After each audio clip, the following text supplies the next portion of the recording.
Wealth creates many friends. Poverty creates many enemies. This happens practically everywhere. Many years ago, in a rundown part of Awka town, the landlord of a block of flats was about to eject one man and his family who had been owing him for over 6 months. The man, Ojo, had been playing pool almost daily, hoping to hit a jackpot one day. Any little money he got, he would put in betting platforms. He never had enough money to pay his landlord at the end of the month. Ojo is a welder. His wife, Ekwutosi, sold bananas. Their 2 sons are becoming aggressive because of hunger. Sometimes they would shout at each other saying, "Emeka, you son of a poor man, can't you just shut up your mouth there?" And Emeka would shout back, "Your father's poverty is written all over you. See how your neck is like gorimapa. See the number of holes on your shirt and trousers. When people see you, they know you are the son of a witch." Onukwube would run after Emeka to hit him, but Emeka would take to his heels. Ojo woke up one morning and had a conversation with his wife, Ekwutosi. His children had gone to school. They go to a government-owned primary school where, fortunately, they didn't pay school fees because the government of their state provides free primary education throughout the state. Ojo said, "This our landlord is so unfriendly. I don't know why. How could he just be tackling me every time he sees me? Is it because he's our landlord? Does he know tomorrow?" Ekwutosi said, "He will tackle people that are owing him. He doesn't tackle Papa Kennedy because that one pays him before the rent is due. They are even friends, even though they never knew themselves before Papa Kennedy moved in here. It's because we are poor. But think about it, Seth. If you were the one, how would you feel when people who pay you well and promptly come for you to work for them? Are you not friendly with them?" We just said, "Anyway, you are right in a way. I will soon be rich. If he talks much, I will buy his house and drive him out of the compound." They both laughed and went out for the day's business. Ojo was in his workshop that day when one old man walked in. He said, "Ojo, you have been thinking of becoming rich. When do you think that would happen? You work and even play betting games in our bar pool and nothing to show for it. Absolutely nothing comes out of them all. It's not for free education. Your children would be out of school by now. You left your oga without completing your apprenticeship with him. So you didn't learn enough. And many of your customers complain about the shoddy job you deliver to them. Your wife, Ekwutosi, is not happy with you. Your children, Onukwube and Emeka, are not happy with you. Your landlord and neighbors treat you with disdain. When would you wake up and do something with your life?" Ojo, when? Ojo said, "Oga, how do you know all these things about me? How do you even know me and know my name and the names of my wife and children? Who are you, please?" The old man said, "I came from very far, very far, and I want to help you and your family. Take this rod, use it. All you do is tell the rod your wishes. It is 1 wish per day for 7 days. The days could be at a stretch, in which case it takes you 7 straight days. Or you could pick any day of your choice in a week or a month or a year. Just that at the end, you have made 7 wishes in 7 days. And there's no changing your mind about any wish you have uttered from your mouth. Like, you cannot say, "I want a big car," and then say, "No, I don't want the car this big. Let it be smaller." If you do that, 2 wishes have gone. Use it and let's see your wisdom in display. I will come again after you have made your last wish. Ojo was shocked and trembling. He collected the rod from the old man and thanked him. He closed his shop for the day, and as he left, he told himself that he now has a secret to wealth and may never come back to the shop again to keep working and sweating from little money. Now is the opportunity he has since longed for. And he rushed to his wife and told her to close her business and follow him. What would happen to my bananas? Ekwutosi asked. Ojo said, forget them or ask your neighbor to help you sell. Ekwutosi told her neighbor to help her out. They got home and he shut the door and told the wife about the old man and the rod. The sons Onukwube and Emeka came back from school and they invited them into the room to hear the great thing that had happened to them. Emeka is 12 and unruly. Lately he has become even worse because hunger bites him harder, while his appetite for food seems to be on the increase daily. His case is like he sees food, eats the food, and becomes hungry immediately after eating. Whether this is because he is a growing child or because of poverty and lack-induced fear, nobody seems to know. But eating and eating more. Anyway, there's never enough money for enough food to give him to see if he ever gets full. Never enough food. Ojo recently threatened to take him to the doctor, but he just could not because he feared the doctor would either ask for consultation fees or ask him to go and buy drugs with money he didn't have. In the room, Emeka was forced to speak up. He asked, feeling very skeptical about the whole thing. Papa, what are you people going to ask for? If it is just by asking, then I think you should just ask for money and for much more money. Ojo said, yes, that's basic, Emeka. Money is the most important. There are other things we need too. Ekwutosi interrupted and said, all my life has been full of drudgery. From my father's house to this marriage, I have longed for the good things of life to no avail. I have longed to be very beautiful and adorable, with shapely body and beautiful, large, rounded swinging behind. Many rich women who come to buy my bananas have that. I want to be like them. And when I walk, people, men and women, will stand still to admire me. We just said, okay, we note that. We just take note of that. My wife should be beautiful. Onukwube said, you should ask for a big house so that the landlord will stop harassing us for rent. That's correct, Onukwube Ojo responded, and then said, yes, what about a beautiful G-Wagon that has the shape of, like maybe even like a Ferrari at the back and G-Wagon shape in front? It's like welding a Ferrari and a G-Wagon together. Or, okay, I may just ask for a G-Wagon straight. A red G-Wagon so that everyone will see the car from even very far when I am driving.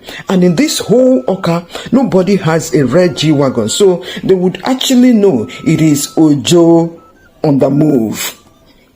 Emeka said, Papa, but you don't know how to drive. How do you want to ask for a car when you can't even drive? Ojo said, driving is easy. I will get the car and then get someone to teach me how to drive. Emeka retorted, as long as you don't crash the car in 2 days. Ekwutosi shouted at him, shut up! Shut up your mouth there, Emeka. Emeka frowned, paused, and then continued, Papa, you look too thin, like a wizard. You should ask to look like a big man with big body, large stomach, and big head, so that when you come out to talk, people would respect you. The landlord cannot be talking to you anyhow because you don't look like someone that would fall down if he just does hooah at you. And yes, the house you ask for should be full of all manner of foods.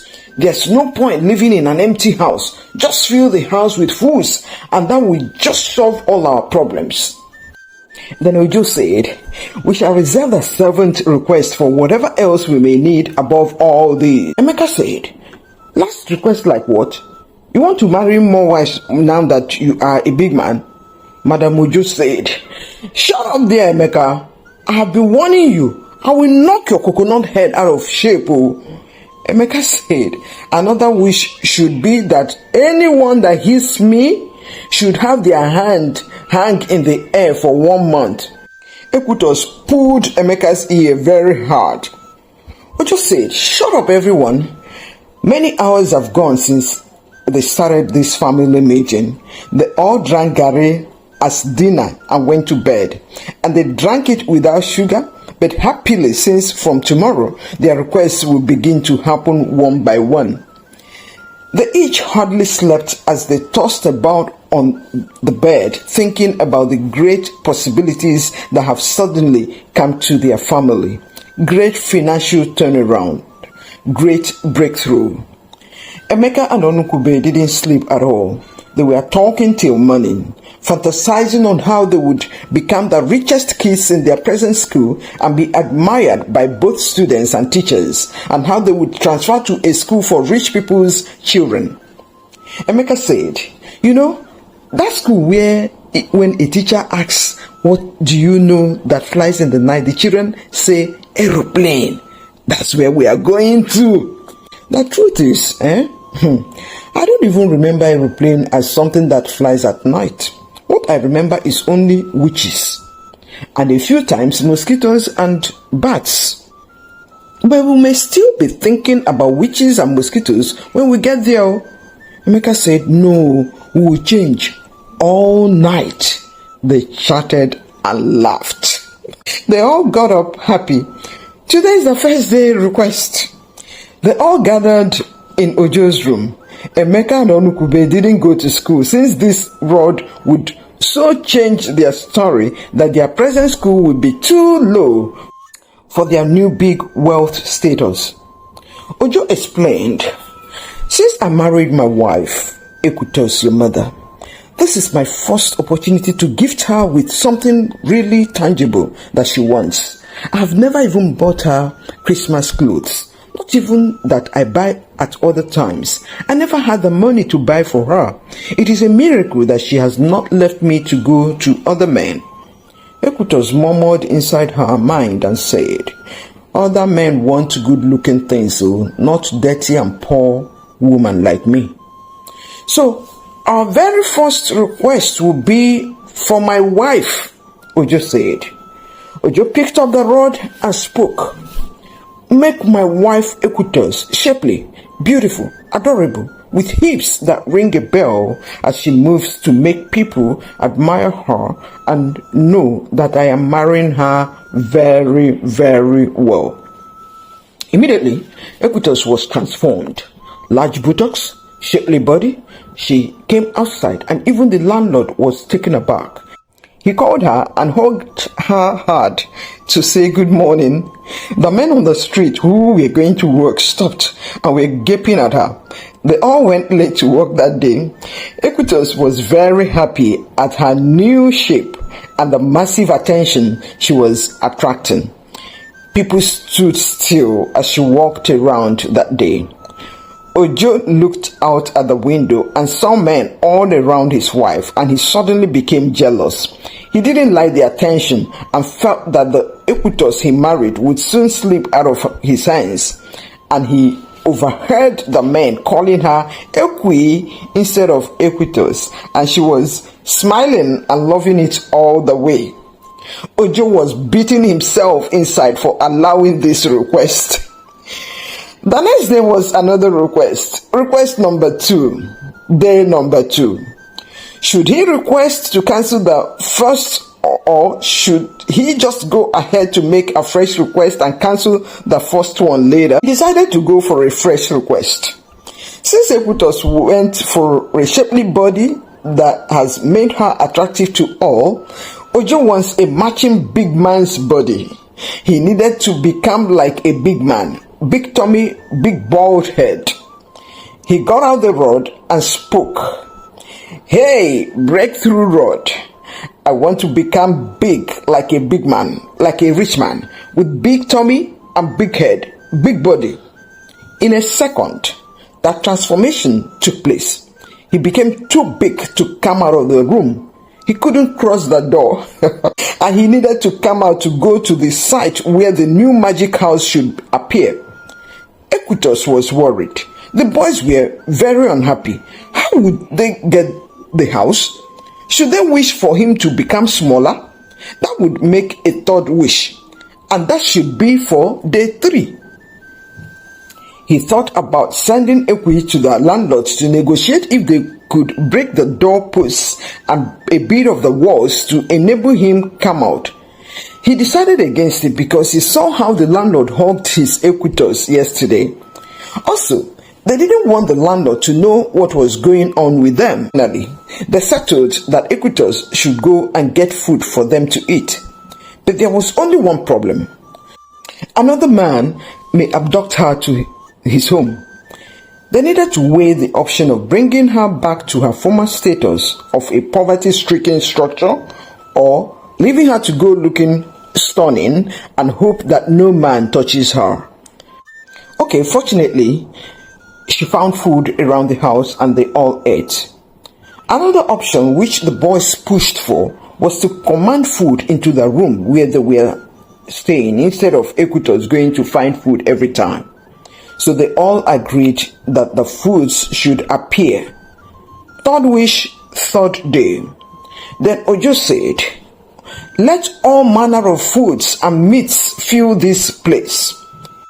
Immediately, there were bags of rice, bags of beans, heaps of yams, bags of gari, cartons of fish, cartons of turkey, cartons of chicken, gallons of oils, potatoes, vegetables, fruits, all manner, cartons of noodles, all manner, and the foods were falling on them, and Ojo himself was crying for help. Should they reverse this wish? They were all squeezed up in between bags of foods. Man, it was choking. However, Emeka was happy in spite of their choking condition. He was imagining having far more than enough food to eat each time he wanted to eat. Ojo shouted, "We must reverse this food's wish, oh. We shall not die here under the weight of these foods. Please, hey, oh, what have we done? What have we done to ourselves? Even if we want to become food vendors, it is not like this. No, hey, please." Emeka said, "Papa, reverse every other thing, but not this one of food, oh. Please, I don't want us to go back to going to bed without food again." Ojo said, "But food is supposed to give us energy, help us be productive in our duties, not kill us. You remember I now have large tummy, and your mom is too beautiful and her rounded buttocks are squeezed up between bags of foods. She is almost out of breath, even me." While Onukwube is crying because he can't pull his feet out from under some heavy bags of rice. Ojo said, "Okay, maybe I could reverse my own first and see how it goes." They were all stuck in there for day 3. They could not make a second request in one day. It is only one request per day. Nobody ate because nobody could move. They were all squeezed up in between bags and cartons of all manner of foods. Soon it was day 4. Through the night, they talked and talked. They finally agreed that Ekwutosi's shape should be snapped back to the former shape for them to be able to eat that day. She would take some of the foods and cook and bring to all the stock people. Request number 4. My wife Ekwutosi should go back to her old shape. That she had enough chance to move. She took some of the foods and cooked and gave her family. Was the food enjoyable? No. They were all squeezed up to a choking point. Request number 4 is gone. Day number 4 is gone too. Day 5 has arrived.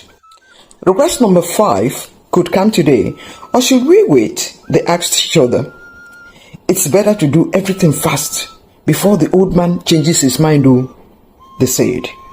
Madam Ekwutosi, Ojo wants to attend a meeting for Oka Progressive Aborigines Women. She had never in her whole life attended that because she felt they would look down on her because of poverty. Her landlady had been attending. It is held twice a year. Today's meeting is the last for the year. She would like to get back to her new stunning figure and attires and attend the meeting. So they all agreed. Ojo brought out the rod and said, "Make my wife the most beautiful woman in Oka with shapely glutes and beautiful clothes." The request was granted and she attended the meeting. As she walked in, some men who came to drop their wives insisted that they would wait for them to finish the meeting. They just wanted to hang around, staring through the windows at Ekwi. Her landlady was shocked when she stood up and introduced herself as Mrs. Ekwutosi Ojo. She wiped her eyes several times to be sure she was awake. Immediately after the meeting, a man saw her walking out and held his car door open for her to enter. She refused and said her house was close by, but men were stopping to talk to her as she rolled her lovely glutes around. By the time it was 2 minutes past 12 midnight and Ojo hadn't seen her, he made the 6th request. Let Ekwi get back to her old poverty-stricken shape. Ekwutosi snapped back to her poverty shape. The 6th is gone with the 6th request. Fortunately also, Ekwi could not enter the room anymore. Every space was filled with food. Neither could Ojo come out because every door space was filled with foods. From outside the door, Ekwutosi could pick some food to fix for her trapped family. They ate. The 7 arrived. The last request. Yes, the very last request. Ojo said, "Let this food disappear from here. Let me breathe. I don't want to die." And all the food disappeared. The boys ran out happy to be alive to use their legs again, relieved. As for Ojo, he was still lying down in one spot. The old man appeared in the room and started talking to him. "Hello, Ojo. How have you fared with my rod? I have come to collect it back. You can see how large you are. You can see how life of unnecessary wishes turn out. You didn't even ask for better skill, better way to do your job. You didn't even ask for that to enhance your money-making abilities. No, you just wanted to wish for this and wish for that, and they were coming automatically.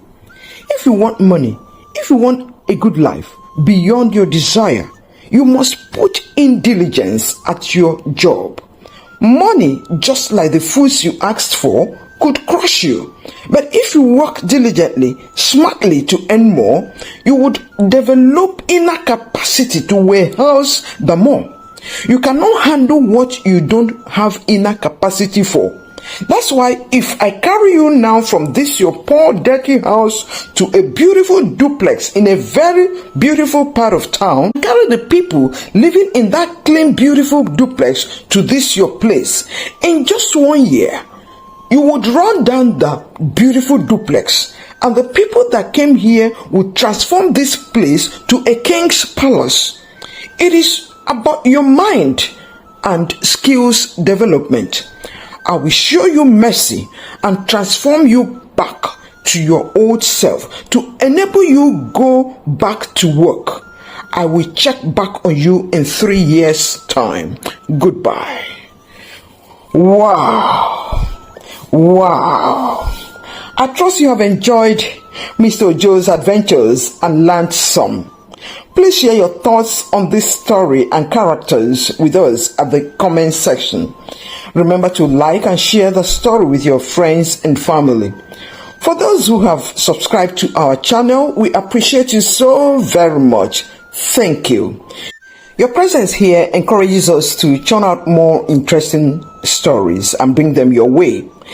In case you have not yet subscribed, we appreciate you too, but it will be our joy to welcome you to our community. Just subscribe and let us know at the comment section that you just subscribed. We will welcome you gladly and celebrate you. This is African Folktales ChinChin. Till our next most interesting video, remain truly amazing. Goodbye.